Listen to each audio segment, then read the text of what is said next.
Hello guys, you are welcome. In this video explanation, I'm going to be showing you how to use Google Meet for your interaction, discussion, and of course collaboration. So in this short video, kindly make sure you subscribe to my YouTube channel. To get started, you need to have access to a Gmail account because Google Meet is a Google solution and it is something that is connected to your Gmail. There are several other facilities that you can actually use, but with your Gmail account you have access to this functionality. So if you go to Google on a normal browser, probably from your phone or from your system, and you click on Google Apps, you are going to see the icon Meet, and you can click on that in order to take you to this Google Meet solution. And there's actually a premium video meeting, but there's an hour free that you can use, and that is something that you can set up. So there are 2 or 3 ways to setting up. The first is to click on new meeting, and you can actually create a meeting for a later time where you just have this link and you can share this link. Subsequently people can just join anytime they are ready to join, and you can actually set up an instant meeting, or you can add this meeting to your schedule in Google Calendar. So let us click create a meeting for later, and once you do that, there's a link that will be generated. This link is just for you. You can just keep it, use it anywhere you really want to, and you have it like that. So it means I can actually set up a meeting without joining the meeting now, but this link is valid, and subsequently anybody who clicks on this link will be able to join whenever I'm ready to join the meeting. The second option is let me cancel this and just click on new meeting. I click on new meeting and I say start an instant meeting. So if you should click on this, it's going to automatically start a meeting for you, and you are going to see that the meeting has actually commenced. And let me turn off this audio, and probably in a few minutes I'm just going to explain the features here. We have the mic, we have the video camera, we have the caption, and once the caption is turned on, anything you say is just going to be automatically subtitled here, and we can actually turn it off. And the caption is turned on, but there's nothing because I actually turned off my audio. Now that my audio is active on this platform, you can see that your caption can actually be useful. So people who are not following you, who probably do not understand your articulation or your pronunciation, they can actually read the caption and still grab 1 or 2 points. And that is for caption. Let me turn that off. We have the send reaction, which is an emoji. You can actually agree, disagree, and you can do a lot of things, but that is actually for some level of engagement. And here you can actually present. Once you click on present now, it means you want to share your screen, and you can actually share your entire screen, a window or a tab. So if you click share your entire screen, you are going to see a preview of this screen. Just click on it and click the share button, and automatically your screen will be shared.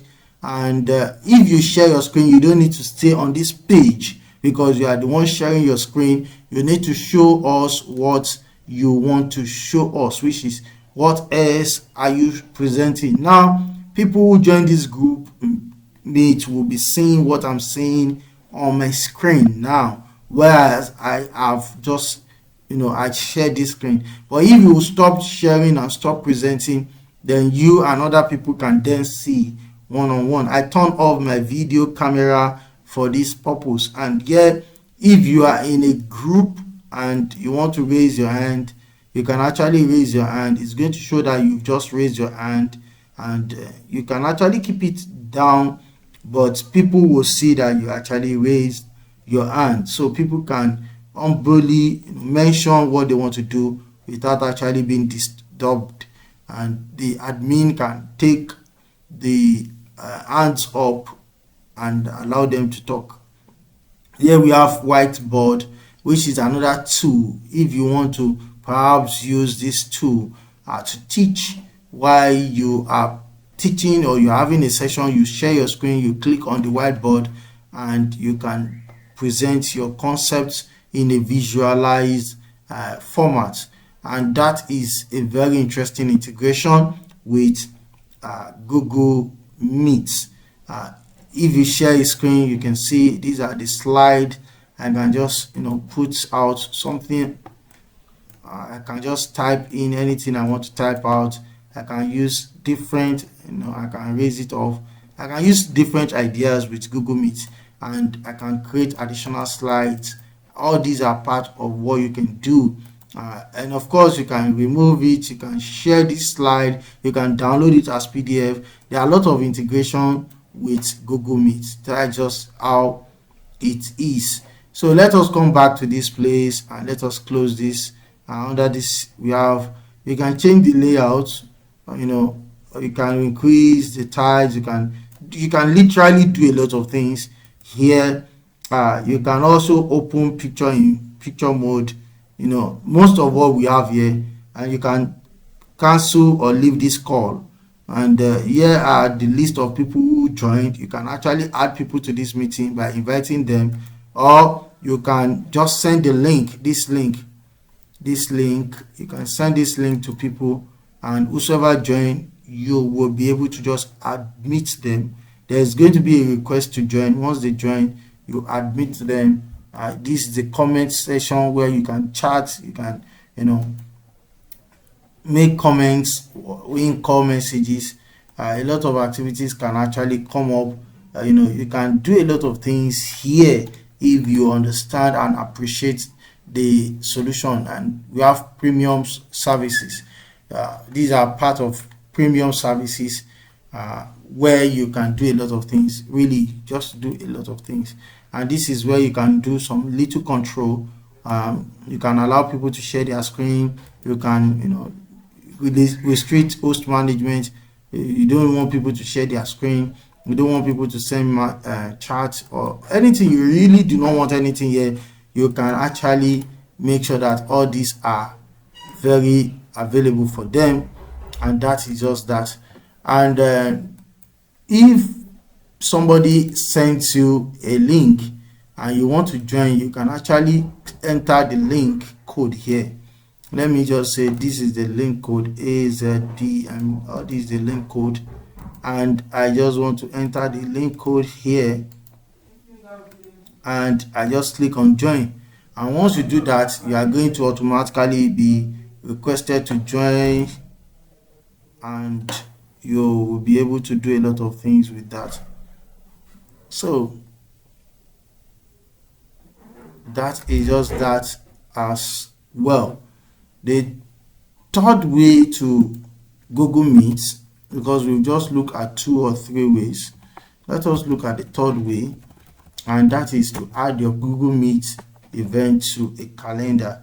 Google Calendar, which is to schedule this event, and you can do that by just adding to a calendar. And if you should do that, you are going to perhaps send a request, a notification, invite others. There are a lot of things you can do with this Google Meet, and you just need to first of all put a title, select then when the event should be, a reminder should be sent.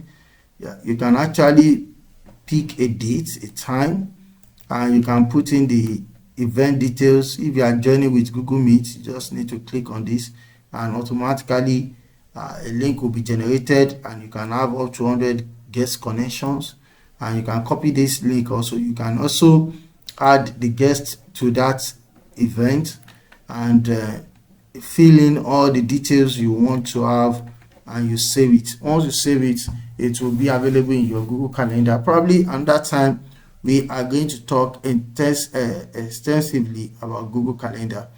Okay, having said all this, these are various ways to make use of Google Meet, and if there is one or two other tools that you feel will do better than Google Meet, kindly put in the comment section, Make sure you subscribe to my YouTube channel, be a part of my community, and keep improving yourself. Thank you guys, and all the best.